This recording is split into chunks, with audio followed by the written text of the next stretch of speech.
Rabbi Jeremy Tibbetts, such a privilege and pleasure to be sitting with you here in the heart of Jerusalem, the co-director of the OU JLIC Jerusalem, founding one, an amazing teacher, scholar, a personal teacher of mine in these mystical journeys, and now we're sharing a conversation together. Thanks so much for joining us. What is chus? Thanks for having me. It's great to be here. So let's start at the beginning. What is Jewish mysticism? Wow. Starting with the good questions at the beginning. Jewish mysticism, as I like to think of it, Pnimius HaTorah, it's really about turning inwards. So much of Pnimius HaTorah is about finding the deep spiritual rules of Judaism. There are so many elements which are important for living a Jewish life. Jewish ritual, Jewish law, Jewish belief. A lot of what Pnimius HaTorah, the internality of Torah, which is another name for Jewish mysticism, is about turning inwards, not only as an individual, but trying to find the inner heart of Jewish faith. And so how were you introduced to this inner heart? How did your journey begin? Yeah, it's funny. You look back and it was all on purpose, but in the moment there were struggles. I didn't grow up in an Orthodox household or family like that, but I had a Jewish education and I was always very connected to Jewish learning and to Torah.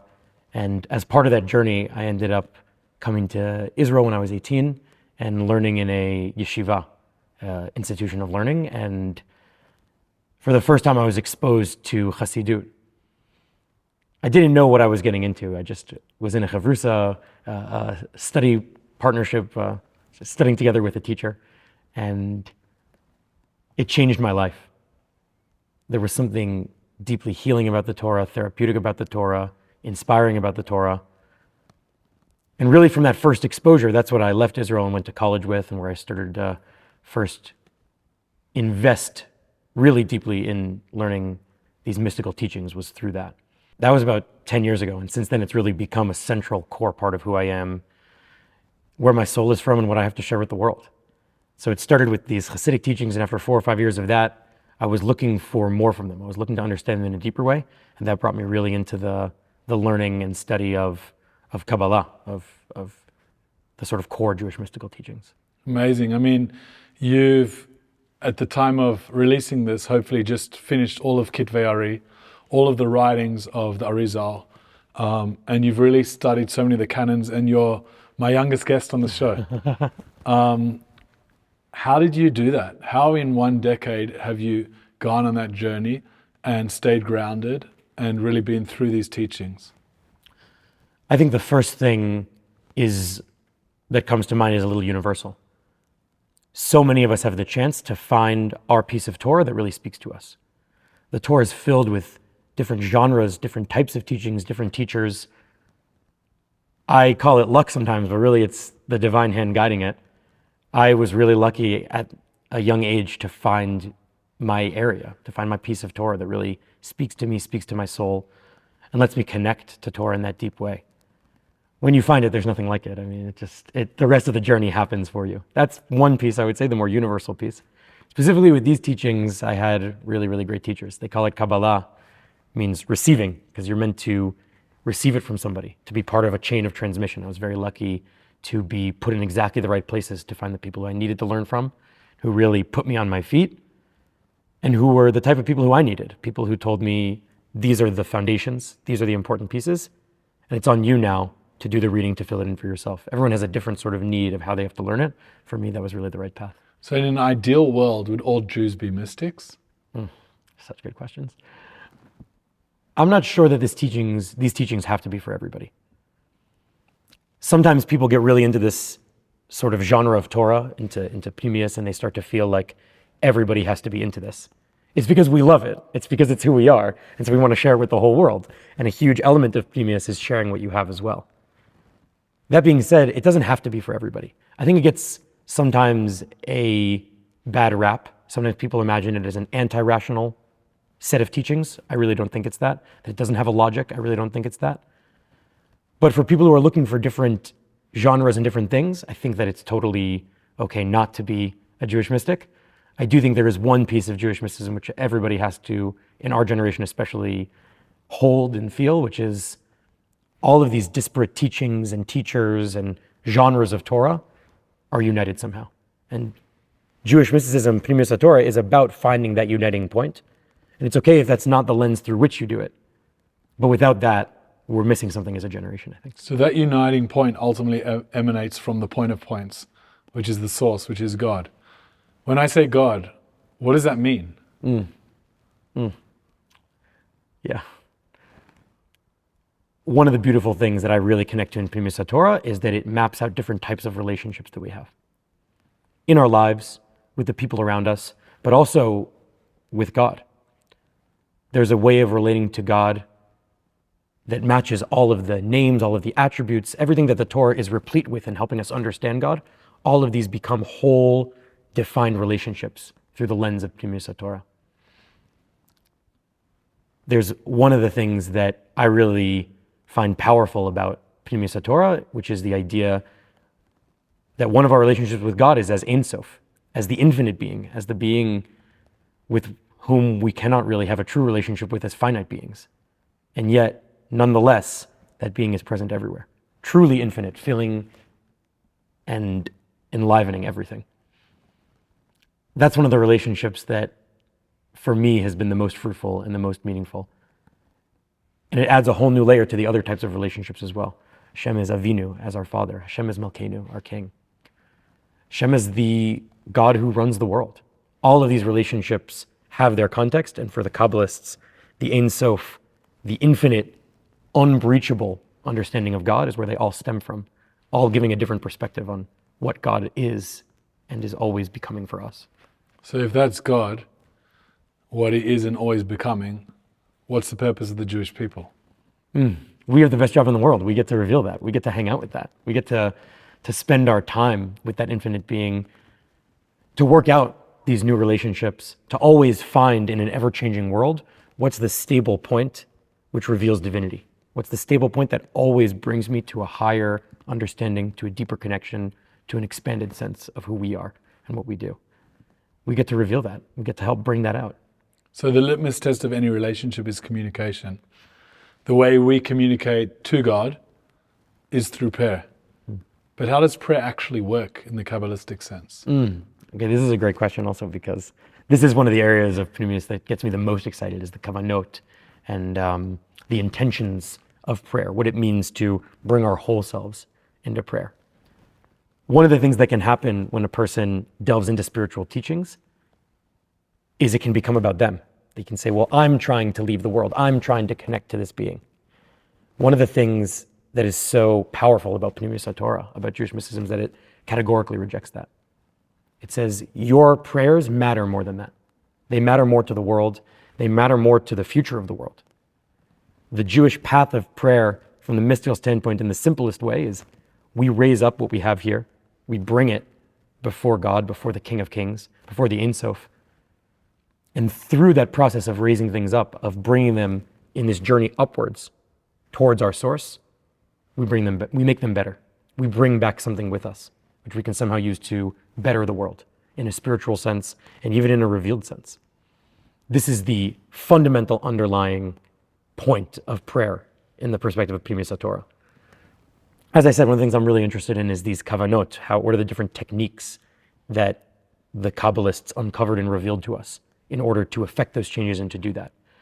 There's my favorite, there's a 9-volume prayer book by Rav Shalom Sharabi, the Rashash, Susya Aleinu, and it is one of the most beautiful, complex books out there in the realm of Jewish mysticism. But despite all of the complexity, despite the depth and length and breadth of what he wrote, the point remains the same. We approach the source with the goal of coming back and making something better. So then, if that's the goal, what is the goal of Torah study? First of all, it's no different. One of the powerful things about prayer is that although it may be the most expansive way that the Jewish mystics explored our ability to be intentional, to use our intention in our mind to make ourselves better, the world better, those intentions spill into everyday life. One of the most impactful tikkunim, fixings that we can make in the world, one of the most impactful intentions that we can have, according to again, the Rashash and to his school, is just in the kavanot of eating, just in the intentions of eating, just in that basic act of sustaining our body. We connect in such a deep and basic and primal way to the source that's always sustaining us and building us up. So there's no one realm which is untouched by the mystics, by the Kabbalists, in terms of opening up how we connect to the source through that. Torah and Torah study, of course, as the guidebook for how the world is created, allows us so many opportunities to build a relationship with God, to understand the inner life of God, as it were. There's many special kavanot and intentions that the Kabbalists put out with Torah study, but the core remains the same. Through doing this, we better ourselves and ultimately better the world. Amazing. And does the Kabbalistic teachings view men and women as the same? One of the very important concepts to the Kabbalists is masculine and feminine, zachar and nekeva. Their interest is less in gender and how we understand gender today, and more about two pieces fitting together. That's really what I think this metaphor means for them. I mean, in their ultimate view, the teachings of Pnimis Torah are for everybody, impact everybody, and at the same time, everybody has a unique role. And so what about, for both men and women, anyone really, what do you think are the main obstacles to living a more spiritual life? I mean, if I knew the full answer, who knows what I could be doing? I mean, your day job, your night job is a Kabbalist. Your day job is the Kabbala applied. You're dealing with students. Yeah. You're dealing with people in their 20s. Yeah. And none of us are as spiritual as we can be. What are the main obstacles to that? Yeah, it's a really profound question. The first thing I would say is that we've lost a lot of the ability to have a deep understanding of ourselves.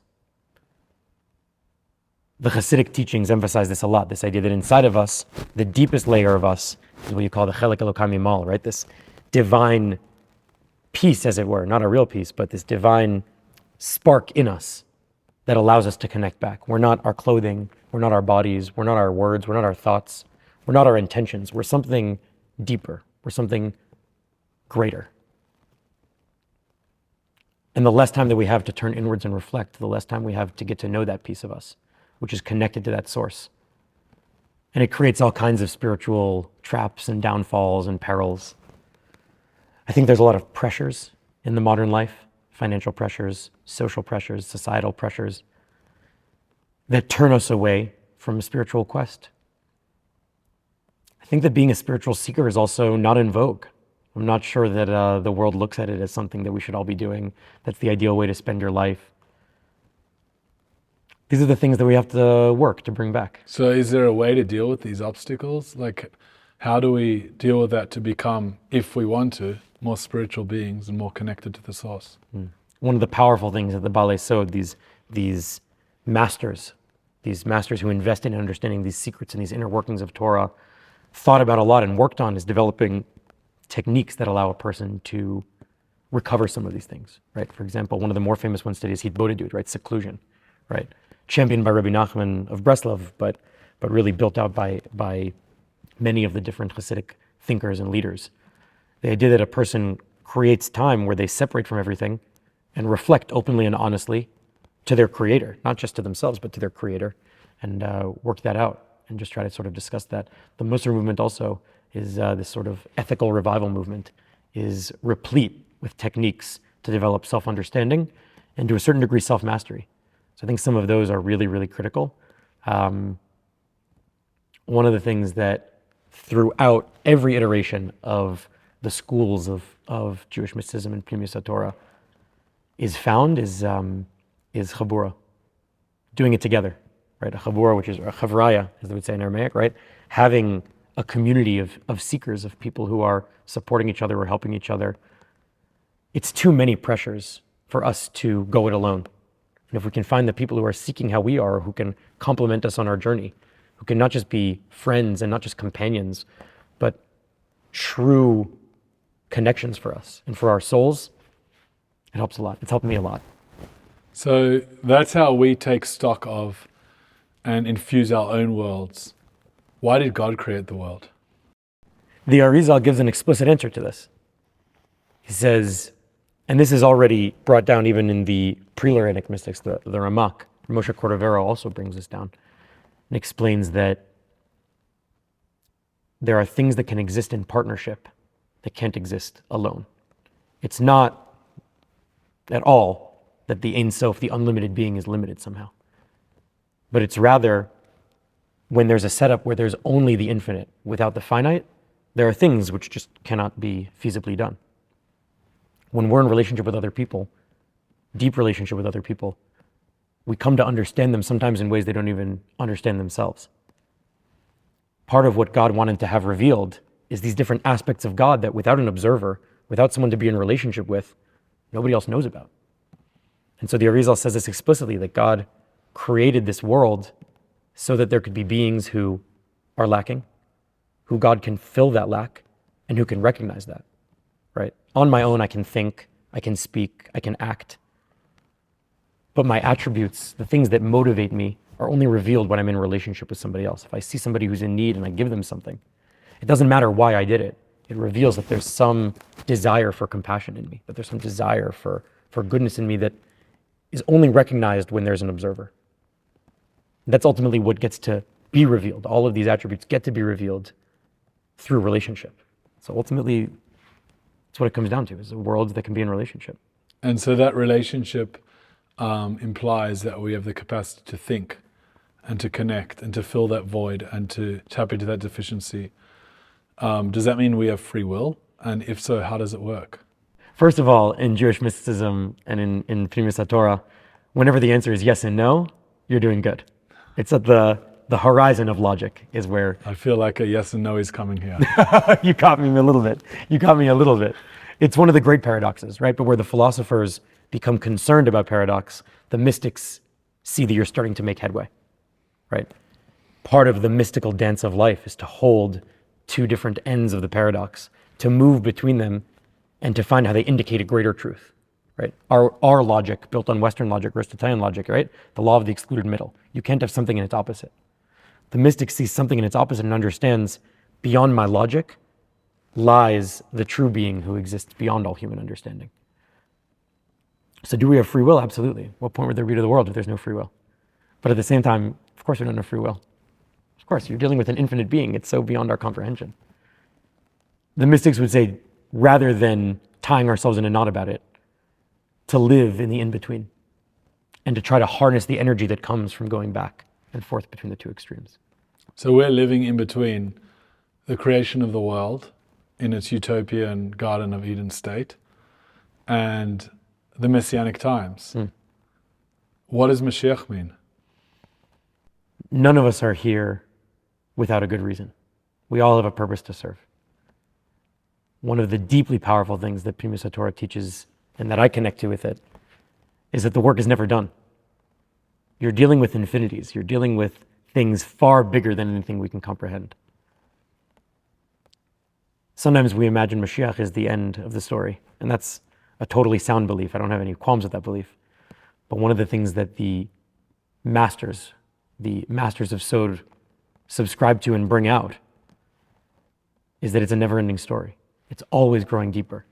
We could look at that and feel cynical. It never ends. We can't get off of this merry-go-round. Like, it just keeps going around. But I think there's something deeply powerful to it, which I find optimistic. We always have what to grow. We always have the ability to deepen this relationship. I think that the Kabbalists and the mystics are clear. There is going to be a messianic era. But it won't be done. It won't be the end of the story. There's always more to do. There's always a more deep way that we can build this relationship with this infinite thing, with this infinite existence. So how will it look different to now? What will that, both of them were trying to go further, but is there a tangible difference in the Messianic era?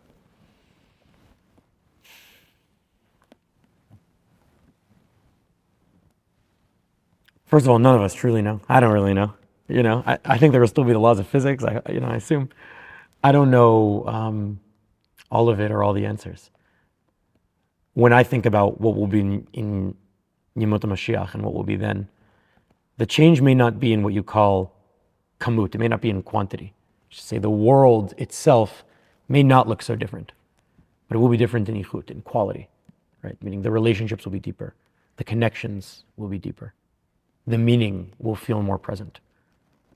And that's part of what's so powerful about this idea of there still being work, of there still being what to do. Because imagine what we could do if we didn't have these struggles, if we didn't have as much of these challenges. And there still will be, and there will still be what to do, but to be supercharged in that way, that's what I think of Mashiach as, ultimately this supercharging of us internally, as opposed to what happens in the outside world. We'll find out, I guess, when we get there. So where does the state of Israel fit into this? Is it part of the final redemption? We've lived here for 3 years. Every day here is the craziest blessing.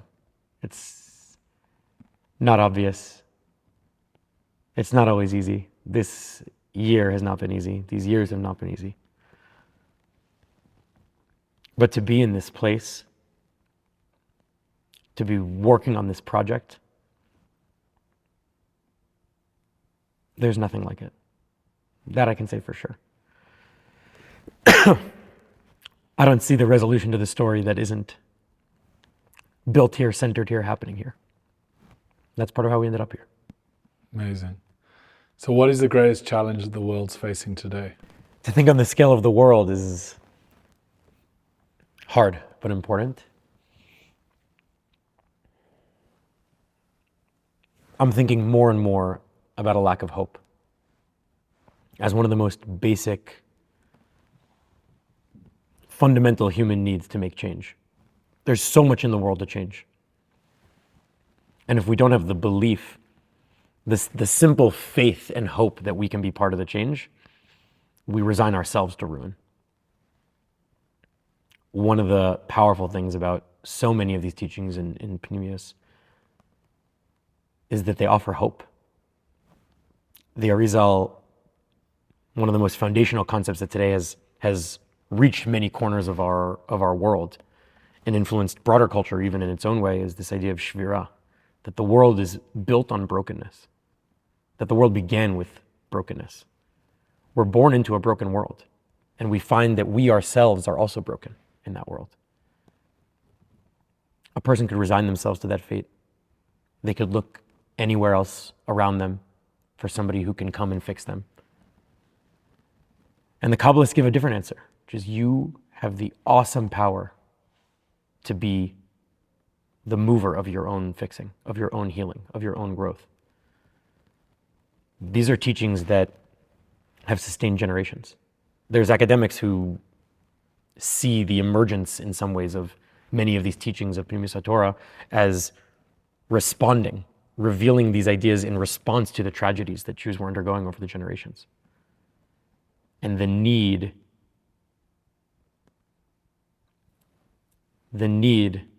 to restore hope, to keep hope alive. Without hope, we'd have no chance. With hope, we have a chance at least. So interesting, these two questions come together in that you see this place, this time must be a project that we're all part of to hasten the redemption.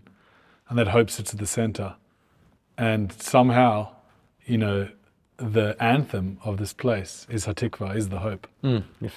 Which just shows the journey that we need to be going on. And we're not fully there.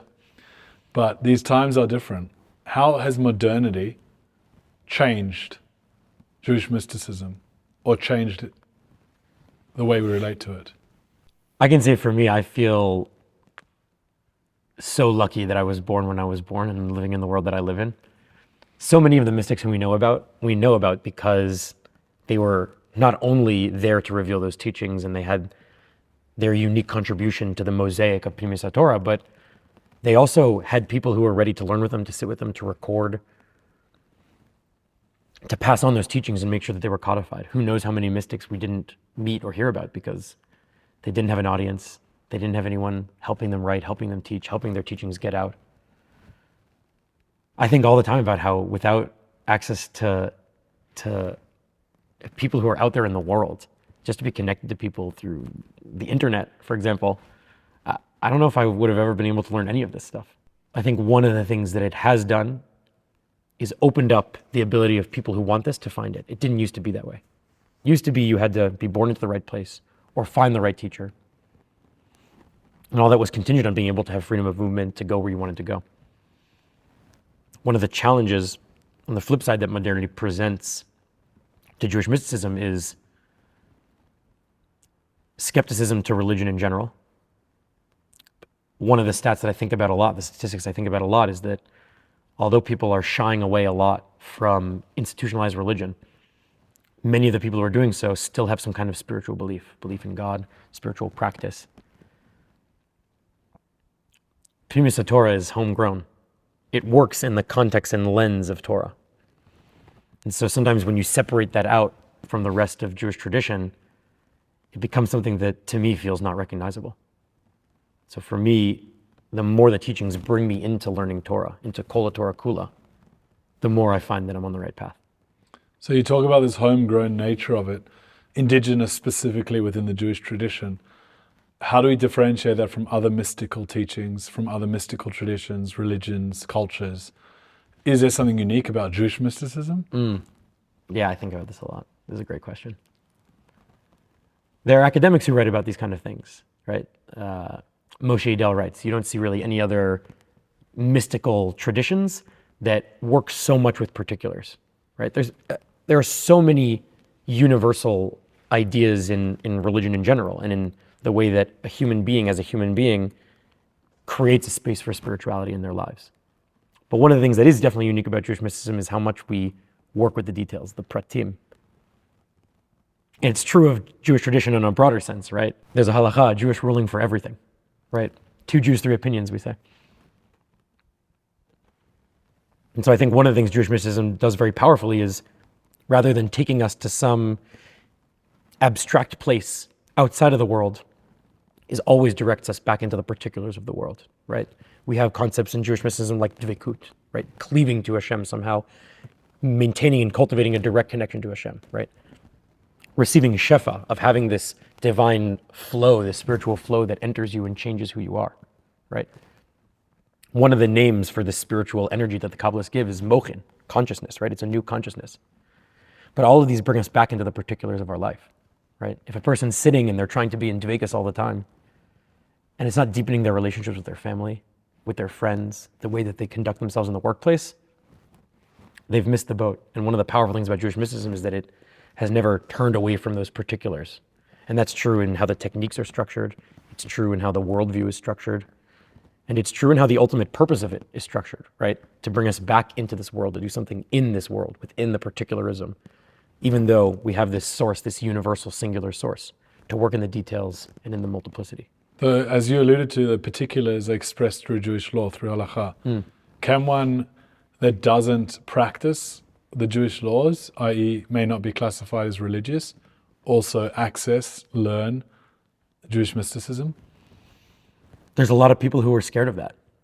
And I think we miss many of the points of the Kabbalists and the mystics if we're not finding a way to engage these other elements of Torah. This is what they were working with. This was their material. They didn't believe that they had some secret teaching that was separate from everything else. They saw that what they were doing was animating, was the inner heart of all of these other branches of the Torah. And so to separate it out means that you cut off the ability to sort of grasp the full message in many ways. There's definitely something universal about these teachings, though. There's definitely something that, of course, a person can grasp onto. But to develop a true core understanding, it can't be separated out or strained out. And can mysticism be dangerous? Anything with the potential to do good can be dangerous. Anything with the potential to create can be dangerous. How does it apply with Jewish mysticism? We can imagine people who learn this Torah, who connect to these ideas, and brings them to a place of arrogance, of self-centeredness, or it brings them to a place of indifference to the going-ons of the world, right? To the happenings of the world. We can imagine a person who learns these teachings and decides, I'm going to create some kind of cult or some kind of cult of personality. I think we're a generation of seekers. I think I was born into a generation of seekers who are looking for the deep questions, the deep whys, the deep meanings. And that's one of the things that Pnimis Torah leads with, is trying to give those deep answers to those deep questions. But if there's not a structure of what to do with that, there's a risk that you undertake. That's part of going back to what we were saying before. Not doing it alone, having a teacher and having a chabura, having a group of people who are around you to support you.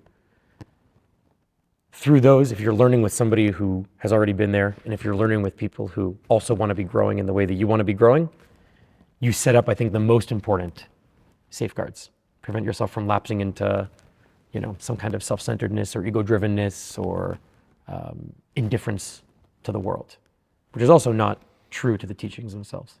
So you said that one of the unique elements of Jewish mysticism is how it's rooted and anchored in the here and now. Let's be very practical in a personal way. Your own relationships with your wife, with your parents, with your friends, with your students, with your kids. How is this Jewish mysticism expressed in your own personal relationships? This is the most important question. I mean, you asked many important questions, but this is the most important question. If Jewish mysticism lays the groundwork for an encounter with a bigger source, the work is to bring that encounter out. It's to bring it into our lives. Some of us may know this story. You're sitting, you're reading, you're into what you're learning. Your wife calls out and she asks you for a favor. Can you go upstairs? Can you go do this thing? Change the laundry, whatever it is. One response you can have is, I'm having such a good learning moment. I can't believe I'm being taken out of it. This is not true to the teachings, right? In the teachings view, nothing is stum, nothing is coincidence. And in your relationships is where the real work happens. Say, the real dvekas that I have, the real cleaving connection to Hashem that I have, is that I get to help my wife with something that she needs help with. To sit across from somebody who is telling you about their life. I have a lot of coffee dates in my job. I get to meet a lot of really, really awesome people. To sit with them and to hear from them, to hear what motivates them and makes them tick, and to understand there's something godly in this person. There's something about the divine that is revealed through this person. And to see that in them, not just who they are and who they believe they are, but to see that core piece of them, changes everything. It changes how we relate to people, changes how I relate to people, changes how I treat people, it changes how I try to prioritize people in my life.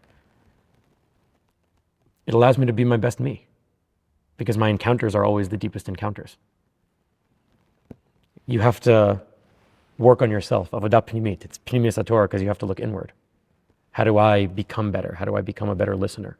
How do I become a better observer? If these are the questions that the teachings are taking you to, you've really gotten it. The Arizal writes that if you are going to pray, it has to be with people who you know, who you care about, in the ideal, and with people who you know what they're going through and their struggles. He says, that's the important kavanah. That's how he starts the book about kavanot. All of the techniques are important as long as they're helping us come back to that. Right? That core question, how am I deepening these relationships and revealing the divine within these relationships, bringing those pieces back from my encounters in the spiritual realms into these relationships. It's really important because often people think of mystical teachings as out there, but really their expression, their application is really in here. It's in the day-to-day, it's in the interactions we have, and it's how we apply it. Right. So we've talked about the applications of the teachings.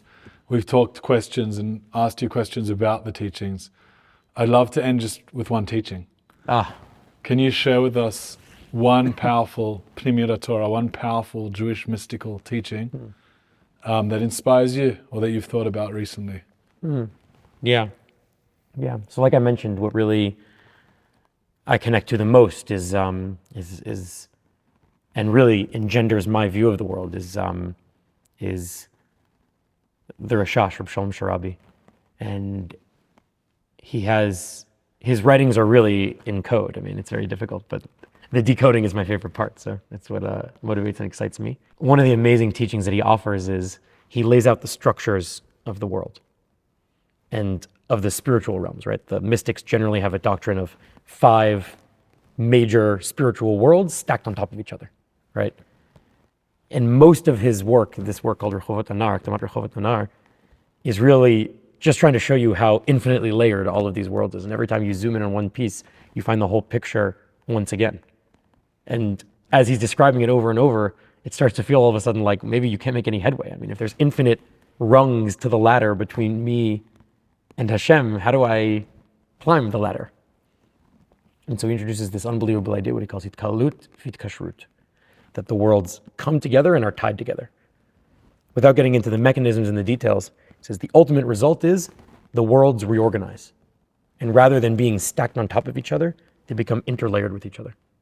And so any of these spiritual experiences that you have, any of these new relationships that you cultivate, any of these life-changing moments that you have in relation to Pnimius HaTorah, it's not only that they don't take you out of the world, but they become fully integrated in your experience. The highest you've ever been is brought down through your work, through your service, through your avodah, into the lowest point. To me, it's such a foundational teaching because it's hard in this physical world to feel like spirituality can really be found. I feel that sometimes, and that's part of what turns me to these teachings. And there's such a powerful hope.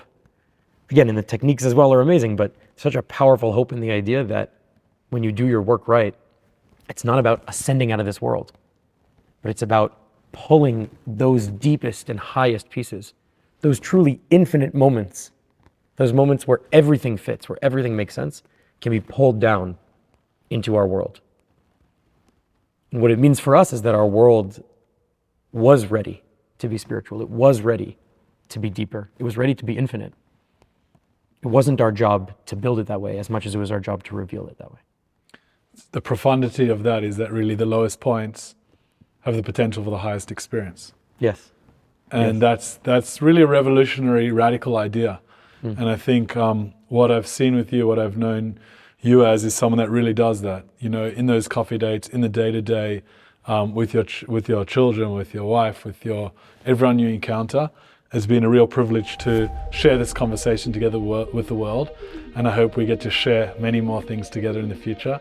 And as we learn and grow, we give you a blessing that if in one decade you've been able to basically take something so high into so many low points, that you're able to just grow higher and higher through connecting lower and lower and really bring the ultimate unity, which is Jewish mysticism, at its center. Thank you so much. Thanks.